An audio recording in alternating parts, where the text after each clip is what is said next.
हमारे आघाड़ी के जैसे बर्ताव मत करो, आपस में पहले एक मत करो।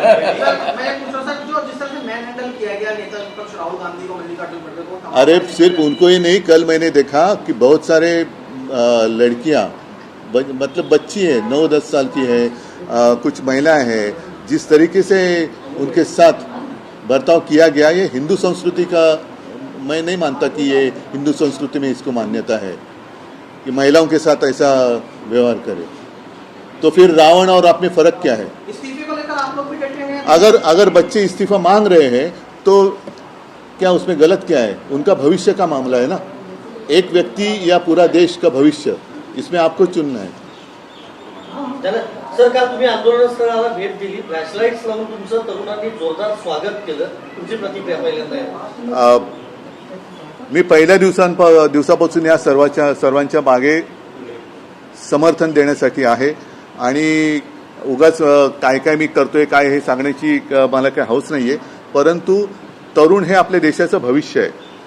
भाग्यविधाते ज्याला म्हणतो आपण, त्या भाग्यविधात्यांचं भाग्यच जर का तुम्ही चिरडून टाकणार असाल तर ती लोक का ऐकणार नाहीत। आणि ज्या वेळेला अशा तरुणांची तुम्ही झुरळ म्हणून निर्वत्सना करता तेव्हा तर मला असं वाटतं सहनशीलतेच्या पलीकडे, आणि या मुलांना कोणीतरी एक आधार देण्याची गरज आहे।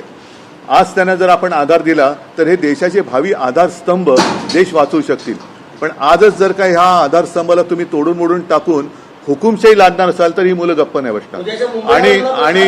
आणि मला असं वाटतं की सरकारचं, लोकशाही आपण मानतो, जगातली एक सगळ्यात मोठ्या लोकशाहीपैकी आपली लोकशाही असं आपण जर मानत असू आणि जर ती असेल तर तुम्हाला त्यांच्याशी जाऊन बोलण्यामध्ये कमीपणा कसला वाटतोय? पहिल्याच दिवशी, म्हणजे असं नाहीये की काल पहिला दिवस होता, हे तर काल ह्या दुसऱ्या टप्प्याचा 20वा-25वा दिवस असेल। सोनम वांगचुकजींच्या उपोषणाचाच 20वा-25वा दिवस आहे, त्याच्या आधीपासून, आणि त्याच्याही आधी 10-15 दिवस आधी एकदा अभिजित आणि सगळी तरुण मंडळी इकडे येऊन गेली होती। त्याच वेळेला जर का यांच्याबरोबर चर्चा केली गेली असती तर मला असं वाटतं की हा विषय सुटला असता। राज्यातील शेतकरी नेते आहेत ते म्हणतात की देशभरात हे आंदोलन सुरू आहे, हे एक विचारधारा आहे, दहशतवादी विचारधारा आहे। अशा लोकांच्या बोलण्याला किंमत देण्याची गरज नाही। शेतमालाला जरूर किंमत द्या, पण अशा नेत्यांच्या बोलण्याला किंमत देऊ नका। त्यांचा फेसलेस म्हणजे ते पुसून जरा तो लेस झाला असेल म्हणून तो तेवढ्या पुरता आरशात त्याला फेस लेस दिसला असेल, तो पुन्हा फेस आला असेल त्यांना आता,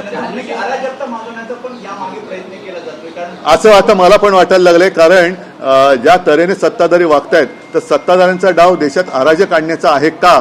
आणि आता मला असं वाटतंय की जसं एक यांचा एक हातखंड आहे बदनामीचा की यांच्यामध्ये पाकिस्तानी घुसलेत, तर मला असं वाटतं सत्ताधाऱ्यांमध्ये कोण पाकिस्तानी नाहीये ना।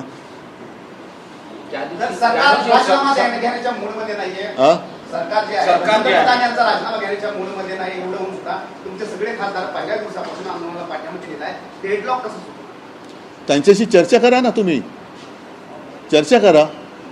जर मी माझ्या रविवारच्या त्या मुंबईत जे आंदोलन केलं होतं त्याच्यात एक गोष्ट म्हणजे काय राजाराणीची गोष्ट नाही, घटना सांगितली होती की कालच्या मे महिन्यात RSS कडनं एक असं स्टेटमेंट केलं गेलं होसबळेंकडनं की पाकिस्तान बरोबर चर्चेचे दरवाजे खुले ठेवले पाहिजेत। आता नेमकं पाकिस्तान बरोबर लढायचं की नाही लढायचं, आणि या आंदोलनात पाकिस्तानचा हात असेल असं जर का या सत्ताधाऱ्यांना वाटत असेल तर त्या हाताच्या तोंडाबरोबर तुम्ही बोलता, तर मग या देशातल्या विद्यार्थ्यांशी, जे हे विद्यार्थी आपल्या देशाचे भाग्यविधाते आहेत, त्यांच्याबरोबर बोलण्यात तुम्हाला कमीपणा का वाटतो? म्हणजे हे मला त्यांचं गणितच कळत नाही की पाकिस्तान बरोबर चर्चेचे दरवाजे उघडे ठेवा, पण जे तुमच्या दारात आलेले आहेत, तुमच्याकडनं काही अपेक्षा घेऊन आलेले, बाळगून आलेले आहेत, त्यांच्यावर तुम्ही लाठ्या चालवता। त्या मुलामुलींवरती, अगदी मुलींवरती आणि महिलांवरती ज्या असभ्यपणाने अत्याचार केले गेलेला आहे, काल तर एक ती मुलगीच तिचे कपडे फाडले गेले। ही कोणती हिंदू संस्कृती आहे?